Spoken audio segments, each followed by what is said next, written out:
Hello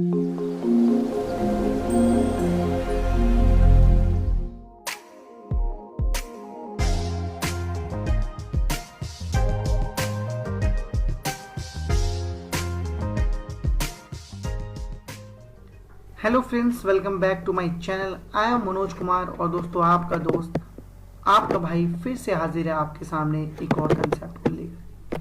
लगातार execute immediate की बात करते जा रहे हैं, नई नई चीज़ें सीखते जा रहे हैं, कंसेप्ट को क्लियर करते जा रहे हैं, लैब सेशंस को अच्छे से परफॉर्म करते जा रहे हैं। तो थोड़ा सा और आगे बढ़ते हैं एग्जीक्यूट इमीडिएट में, थोड़ी सी और कॉम्प्लेक्सिटी की तरफ चलते हैं। तो दोस्तों, जैसा कि इस एक्सेल में हमने लास्ट वीडियो के अंदर क्या क्या कवर कर लिया है वो बता दें। एग्जीक्यूट इमीडिएट को no value, no bind variable, no error के साथ कैसे यूज करते हैं ये हमने देख लिया। एग्जीक्यूट इमीडिएट को जहां पर सिंगल रो रिटर्न हो रही हो, मेरी not value, single row return हो रही हो, उसके लिए किस तरीके से सिंगल वैल्यू और मल्टीपल वैल्यू, सिंगल कॉलम जहां रिटर्न होता है सिंगल रो में, और सिंगल रो में मल्टीपल कॉलम्स जो रिटर्न होते हैं, विद बाइंड वेरिएबल और विदाउट बाइंड वेरिएबल, दोनों के दोनों हम कवर कर चुके हैं। आज के में हम कवर करेंगे बिल्कुल कौन से, हम कवर करेंगे ये दोनों सिचुएशन। कौन सी कि मल्टीपल रोज मेरी रिटर्न हो रही हो, अब की बार इनटू क्लॉज को नहीं यूज करेंगे, अब की बल्क कलेक्ट इनटू को यूज करेंगे। साथ में सिंगल वैल्यू जो रिटर्न होती है वो कैसे कैप्चर की जाती है, मल्टीपल कॉलम्स या मल्टीपल वैल्यूज रिटर्न होती है, मल्टीपल कॉलम्स विद मल्टीपल रोज, उसको कैसे करते हैं विद बाइंड वेरिएबल और विदाउट बाइंड वेरिएबल। आज के सेशन में दोस्तों हम ये देखने वाले हैं। तो बिना टाइम वेस्ट किए हुए चलते हैं अपनी लैब सेशन में। लैब सेशन में सिंपली देखिए, यहाँ पे एक लाइन लिखी हुई है, इस लाइन को बहुत अच्छे से समझना है कि जब कभी भी मेरी सेलेक्ट स्टेटमेंट मल्टीपल रो रिटर्न करती है, मैं रिपीट करता हूं दोस्तों, जब कभी भी एग्जीक्यूट इमीडिएट में यूज की हुई सेलेक्ट स्टेटमेंट मेरी मल्टीपल रोज रिटर्न करती है, तो उसको हैंडल करने के लिए मेरे पास दो तरीके होते हैं कि बल्क कलेक्ट इनटू को यूज करके, एग्जीक्यूट इमीडिएट के साथ बल्क कलेक्ट इनटू को यूज करके हम हैंडल कर सकते हैं मल्टीपल रोज को। एक तरीका होता है open for fetch close statement, जो आपने कर्सर के टाइम पे देखा होगा, हम इस वाली वीडियो में भी उसकी बात जरूर करेंगे। सो दोस्तों, बिना टाइम वेस्ट किए हुए बल्क कलेक्ट इनटू के इस एग्जांपल को करके देखते हैं कैसे multiple rows with single column, कैसे multiple rows with multiple column, किस तरीके से हम कवर कर सकते हैं बाइंड वेरिएबल के साथ और विदाउट बाइंड वेरिएबल। तो यहां पे आ जाते हैं, थोड़ा सा डाउन कर लेते हैं, कोड को समझने की कोशिश करते हैं। सबसे पहले हम देखने जा रहे हैं कि बल्क कलेक्ट इनटू को कैसे यूज करते हैं। कोई बाइंड वेरिएबल नहीं है, पहले सिंपल के साथ चलेंगे फिर मल्टीपल के साथ चलेंगे। तो सिंपल के साथ क्या है, सिंपल के साथ देखिए, ये तो आपको पता ही है कि एक वेरिएबल हम अपनी सीक्वल क्वेरीज में पास करते हैं उसके लिए देते हैं। सीक्वल में भी बहुत कुछ नहीं दिया है, क्या दिया, select employ name from this table, simple सी एक क्वेरी दी है। बट अब की बार जब इस क्वेरी को चलाऊंगा तो मेरे पास एक रो नहीं आएगी, मेरे पास आएंगी टोटल 15 रोज, 15 रोज आएंगी। वैल्यू एक आ रही है, कॉलम एक आ रहा है, लेकिन वैल्यू है टोटल नंबर ऑफ 15 वैल्यूज है। तो उसको अब की बार देखिए, पिछली बार मैंने क्या किया था, पिछली बार मैंने यहां पे यूज किया था इनटू, लेकिन अब की हम यूज करने वाले हैं बल्क कलेक्ट इनटू। तो बल्क कलेक्ट इनटू से क्या फायदा होगा, बल्क कलेक्ट इनटू से वो पूरे के पूरे 15 रिकॉर्ड्स को इकट्ठा करेगा, इकट्ठा करने के बाद में एक एरे टाइप बनाएगा और उसको सीधे इंसर्ट कर देगा इस वाले वेरिएबल में। अब ये मेरा वेरिएबल किस टाइप का होना चाहिए, यही मेरा एक कंसेप्ट है।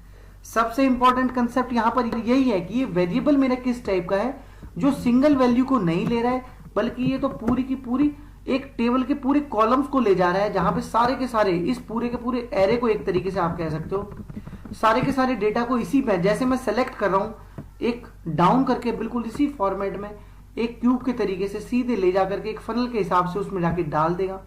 तो ये मेन कंसेप्ट इसमें वेरिएबल का ही है कि वेरिएबल किस टाइप का होगा।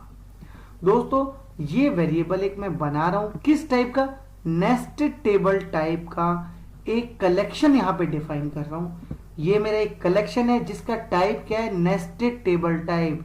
यहां इस टेबल ऑफ से आप पता कर सकते हो, क्योंकि क्या लेके आ रहा हूं मैं लेके आ रहा हूं एम्प्लॉय का नेम। तो एम्प्लॉय नेम को आप इस टेबल में जाके देख सकते हैं इजीली। अगर मैं इस टेबल पे कंट्रोल F9 करता हूं तो ये मुझे ओके यहां नहीं दिखा रहा, मैं आपको दिखाता हूं। अगर इस टेबल का डिस्क्रिप्शन देखना चाहूं कि इस कॉलम का डिस्क्रिप्शन क्या है, तो देखिए ये क्लियरली मुझे बताता है कि वेयर कैर टाइप का है, 10 टाइप का। तो मुझे क्या करना है, मुझे भी कुछ नहीं करना है, मुझे एक यहां पर नेस्टेड टेबल टाइप का कलेक्शन डिक्लेयर करना है, उसी साइज का जिस साइज का मेरा एम्प्लॉय नंबर या एम्प्लॉय नेम जो है वो मेरी एम्प्लॉय टेबल के अंदर है। ये मैंने दे दिया। किस टाइप का बनाया, ये बनाया मैंने VMP। अब इसको असाइन कर देंगे, जो ये एक टाइप बना, जो ये एक नेस्टेड टेबल टाइप एक कलेक्शन बना, इस टाइप का एक वेरिएबल बना देंगे। तो मैंने वेरिएबल जो है वो बनाया है ये, और इसको ये वाला असाइन कर दिया है कि भाई इसका टाइप जो है, इसका जो डेटा टाइप है वो कलेक्शन टाइप का है, नेस्टेड टेबल टाइप का कलेक्शन है। ये दे दिया। इसके अंदर पूरी की पूरी वो रो जो है, पूरी की पूरी सारी रोज विद एम्प्लॉय नेम कॉलम्स इसमें स्टोर हो जाएंगे। अब स्टोर करने तक तो कहानी ठीक है, अब इसको देखेंगे कैसे। तो दोस्तों यहां पे थोड़ा सा और फोकस करना है। मैंने एक लूप चलाया है, अपना एक आई जो है वो इंडेक्स के तरीके से काम करेगा। एक आई मैंने अपना दे दिया है जो मेरा इंडेक्स के तरीके से चलेगा, और आई में मेरी वैल्यूज भी चलेंगी। साथ में मैंने जो लूप बोला है वो बोला है कि 1 से स्टार्ट हो। देखिए जावा के तरीके से, C++ के तरीके से लूप जो 0 से स्टार्ट होता है, यहां पे 0 से नहीं, यहां 1 से स्टार्ट होता है। तो 1 से स्टार्ट हो और कहां तक जाए, वहां तक जाए जहां तक मेरे उस वेरिएबल का काउंट हो। काउंट क्या है, काउंट इज एक एट्रीब्यूट है जो मेरे उस कलेक्शन टाइप का जो वेरिएबल है उसमें जितनी रिकॉर्ड्स वो स्टोर करेगा। कहां कर रहा है, स्टोर करी उसने यहां पे उसने वैल्यू स्टोर की। तो मैंने डॉट काउंट करके निकालूंगा, तो वो उसका एक एट्रीब्यूट है, उसको यूज करके सिंपली पता लग जाएगा कि कितनी वैल्यूज उसने स्टोर किया है, जो कि यहां पे इजी देख सकते हो। रो 15 ऑफ 15 रोज उसने यहां पर स्टोर किए इस वाले वेरिएबल के अंदर। तो जैसे ही मैं इस वेरिएबल के डॉट काउंट एक एट्रीब्यूट इसका यूज करूंगा, सिंपली यहां पर एक लूप चल पड़ेगा 1 से लेके 15 तक, और जो वैल्यूज हैं इस वेरिएबल के अंदर वो इंडेक्स के थ्रू मेंटेन होंगी। बिल्कुल देखिए इसी फॉर्मेट में, जिस फॉर्मेट में डेटा आपको यहां दिख रहा है ना दोस्तों, इसी फॉर्मेट में डेटा मेरा स्टोर भी हुआ है इसी वेरिएबल के अंदर। ठीक है, क्योंकि टेबल टाइप का कलेक्शन है तो इसी फॉर्मेट में स्टोर हुआ है। अब इंडेक्स क्या है, इंडेक्स इसमें यही है कि first row is first index, second row is second index, third row is third index, fourth row is fourth index. तो जैसे जैसे मैं अपने इंडेक्स को यहां प्रिंट कराऊंगा, आई की वैल्यू यहां इंक्रीमेंट होगी, 1 होगी, तो सबसे पहले मेरा प्रिंट हो जाएगा स्मिथ। आई की वैल्यू 2 होगी तो एलन प्रिंट हो जाएगा, और ये वैल्यू से यहां प्रिंट होती चली जाएगी। मुझे नहीं लगता बल कलेक्ट को समझने में थोड़ी भी प्रॉब्लम हुई है। देखिए क्वेरी तो मैं पहले भी लिखता था एक सिंगल वैल्यू के लिए, बस फर्क पड़ा है तो इतना कि इनटू की जगह बल कलेक्ट इनटू लिखा, और छोटा सा एक लूप चलाया। लूप में भी ये पुराने लूप आपने चला रखे हैं, याद रखना है या समझना है तो ये कि जो वेरिएबल के अंदर वैल्यू स्टोर की है उसी का डॉट काउंट यूज करें, सो दैट आपको ये पता लग जाए कि इस क्वेरी को चलने के बाद कितना डेटा आपका इस वेरिएबल में स्टोर हुआ है। एक बार चला के देखते हैं, सेलेक्ट करते हैं क्वेरी को, जो भी डीबीएमएस आउटपुट है उसको यहाँ पे क्लियर करते हैं। ये सिंपली मैंने चला दिया, PL SQL store successfully completed. अब यहाँ पर एक एक करके मेरे सारे नाम प्रिंट होते चले जाएंगे। ये देखिए दोस्तों, सारे के सारे नाम प्रिंट हो गए। कोई चैलेंज ही नहीं है समझने का, कोई कंसर्न ही नहीं है कि कुछ समझ में ना आए। सिंपल क्वेरी चली, क्वेरी का डेटा इसमें स्टोर हुआ, स्टोर हुए डेटा का एक लूप लगा दिया और लूप वाले डेटा को सिंपली प्रिंट करा दिया। तो छोटा सा कंसेप्ट है जो आपको समझना है। तो सिंगल वैल्यू कैसे करते हैं ये तो इजीली आपने यहाँ पे समझ लिया। अब बात करते हैं मल्टीपल वैल्यूज। अभी तो एम्प्लॉय नेम था, अगर मल्टीपल वैल्यूज आ जाए तो किस तरीके से करेंगे। मल्टीपल वैल्यूज आ जाए तो दोस्तों क्या करना है, सिंपली यहां तक समझ में आ रहा है। ये वैल्यूज मैंने यहाँ पर 2 नेस्टेड टेबल के अपने कलेक्शन बनाए। एक बनाया एम्प्लॉय नेम को स्टोर करने के लिए, टाइप उसका वही है जो मेरी टेबल के अंदर एम्प्लॉय नेम का है। दूसरा सैलरी का जो है उसके लिए नंबर टाइप का एक कलेक्शन बना दिया यहाँ पे नेस्टेड टेबल के। दोनों को एक एक वेरिएबल को असाइन कर दिया है, बिल्कुल उसी फॉर्मेट में जिस फॉर्मेट में ऊपर देखे हैं। सिंपली क्वेरी चलाऊंगा। क्वेरी चलाने के बाद इन दोनों के अंदर वैल्यूज आ जाएंगी। अब दोनों के अंदर बराबर वैल्यूज हैं दोस्तों, समझिए दोनों के अंदर बराबर वैल्यूज हैं। किसी भी एक का काउंट यूज करके आप सिंपली लूप को चला सकते हैं, अपनी वैल्यूज को देख सकते हैं। तो मैं क्या करता हूं, सबसे पहले पुराने आउटपुट को क्लियर करता हूं, डीबीएमएस आउटपुट को। अब दो वैल्यूज थी, दो वेरिएबल मैंने यहाँ पे बना लिए और इसको सिंपली यहाँ चला के देखता हूं। जैसे ही चलाता हूं देखिए यहाँ पर मेरी जो वैल्यूज हैं वो डीबीएमएस आउटपुट में प्रिंट हो जाएंगी। देखिए नाम के साथ और सैलरी के साथ मेरी वैल्यूज यहाँ पर प्रिंट हो गई हैं। तो मुझे लगता है यहाँ पर कोई भी कंसर्न है किसी को। तो ये आपने देखा कि मल्टीपल रोज को बल्क कलेक्ट के साथ किस तरीके से हैंडल करते हैं। अब देखने वाले हैं with using bind variable. Bind variable की भी तो पिक्चर यहां पर ही है।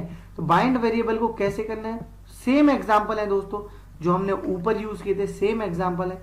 कुछ नहीं किया है, वही टाइप एम्प्लॉय नेम को लेने वाले हैं, यहाँ पे एम्प्लॉय नेम को स्टोर कर रहे हैं। बस लग गया। तो केवल इतना कि department number as a bind variable मैंने पास कर दिया। तो कोई रॉकेट साइंस नहीं है। जैसे पहले के वीडियोस में हमने अपने बाइंड वेरिएबल को यूज किया था यूजिंग कीवर्ड के साथ, बिल्कुल उसी तरीके से यहां पे भी करना है। कुछ चेंज नहीं करना है। क्वेरी के बाद बल्क कलेक्ट इनटू लगाया, अपना वेरिएबल दिया, यूजिंग कीवर्ड के साथ अपनी वैल्यू पास कर दी और सिंपली वो बाइंड वेरिएबल मेरा जो 10 वैल्यू है, जो ये 10 वैल्यू है, ये 10 वैल्यू मेरी यहां पास हो जाएगी। 10 वैल्यू के साथ ये क्वेरी चलेगी।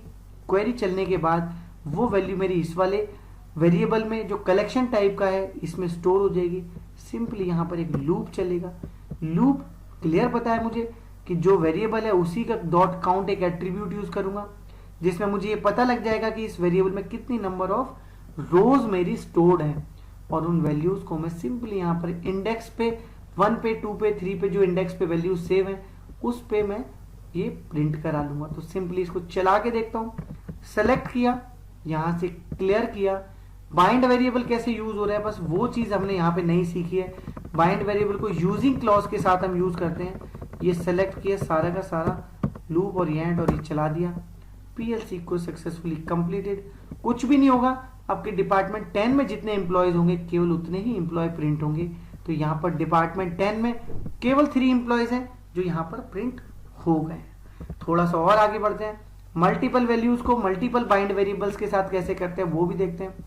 मल्टीपल वैल्यूज है तो बट सिंपल है, दो वेरिएबल्स यहाँ पे मैंने कलेक्शन टाइप के बना दिए हैं। एक का टाइप है टेबल टाइप में ही है लेकिन वेरकर टाइप का है, दूसरा कलेक्शन मेरा नंबर टाइप का है। दोनों को मैंने वेरिएबल में असाइन कर दिया।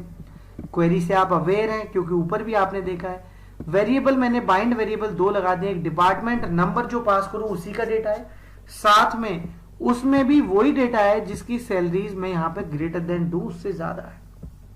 तो यहाँ पे एक बार देख लेते हैं कि डिपार्टमेंट 10 के अंदर मेरी जो सैलरीज हैं वो किस तरीके की, एक बार देख लेते हैं सो दैट उस हिसाब से हम डेटा पास करेंगे अपना और एक बार इस क्वेरी को चेक भी करेंगे। ये मैंने पास किया, यहाँ पे 10 डिपार्टमेंट दिया, लेट से 10 में 3 है, सबसे लोएस्ट सैलरी है 1300।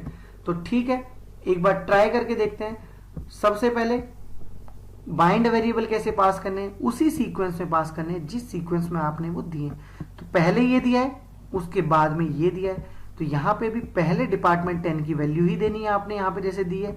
उसके बाद सैलरी है तो सैलरी की वैल्यू ये देनी। तो मैंने सिंपली बोला है कि आप वो सारे डेटा लेके आओ जिसमें डिपार्टमेंट 10 के वो एम्प्लॉयज हों, साथ में उनकी सैलरीज 1500 से ज्यादा हो। जबकि हमने देखा कि यहाँ पे 1300 मिलर की सैलरी है, तो मेरे पास 2 रिकॉर्ड यहाँ पर आने चाहिए दोस्तों। चला के देखते हैं, चलाने से ही क्लैरिटी आएगी। कोड के लिए परेशान नहीं होना है, कोड तो आपको हमेशा की तरह इजीली मिल ही जाएगा मेरे ब्लॉग पे। ये मैंने चला दिया है। अब चलाने के बाद देखिए दोस्तों, यहाँ पर 2 रिकॉर्ड मेरे पास आने चाहिए। एक आया मेरे पास क्लर्क का, एक आया मेरे पास किंग का। थोड़े से क्वेरी को चेंज करके देखते हैं। बाइंड वेरिएबल में 1000 कर देता हूं कि 1000 से जिनकी सैलरी ज्यादा हो वो आए। तो अब की बार मेरे पास तीनों की तीनों रोज आनी चाहिए, क्योंकि 1300 वाली रो यहाँ पर रह गई थी, कंडीशन को मीट नहीं किया था। बट अब की पूरी 3 रोज मेरे पास यहाँ आनी चाहिए। तो देखिए दोस्तों, 3 रोज यहाँ पे आ गई। तो दोस्तों छोटा सा कंसेप्ट था जो हमने यहाँ पे इजीली अंडरस्टैंड किया कि किस तरीके से बल्क कलेक्ट इनटू को मल्टीपल रोज जो आती हैं सिलेक्ट में उसके साथ कैसे यूज करते हैं, उसका कौन सा एट्रीब्यूट यूज करते हैं, कौन से टाइप के वेरिएबल बनाते हैं, कलेक्शन टाइप के अपने वेरिएबल बनाते हैं, सारी चीजें हमने इजीली यहाँ पे अंडरस्टैंड कर ली। होपफुली बल्क कलेक्ट इनटू का ये छोटा सा एग्जांपल आपको समझ में आया होगा। क्योंकि एग्जीक्यूट इमीडिएट के साथ यूज कर रहे हैं तो लिखने का तरीका थोड़ा सा डिफरेंट है, बट बल्क कलेक्ट इनटू को आप इन जनरल भी लिखेंगे तो दोस्तों एक्चुअल लॉजिक तो यही रहता है, बस एग्जीक्यूट इमीडिएट हट जाता है, क्वेरी मेरी अलग हो जाती है, बाकी बल्क कलेक्ट इनटू का लॉजिक तो सिंपली यही रहता है। तो दोस्तों अगर ये नॉलेज आपके काम की रही हो, आपको इंफॉर्मेशन समझ में आई हो तो वीडियो को लाइक कीजिएगा, शेयर कीजिएगा और उन दोस्तों के साथ जरूर शेयर कीजिएगा दो बल्क कलेक्ट को या बल्क कलेक्ट इनटू को या एग्जीक्यूट इमीडिएट को बेहतर तरीके से पढ़ना चाहते हैं, समझना चाहते हैं। करने के लिए चैनल को सब्सक्राइब करना बिल्कुल नहीं भूलिएगा। फिर से मुलाकात होगी दोस्तों नए वीडियो में नए कंसेप्ट के साथ, तब तक के लिए दीजिए मुझे इजाजत। Thank you so much.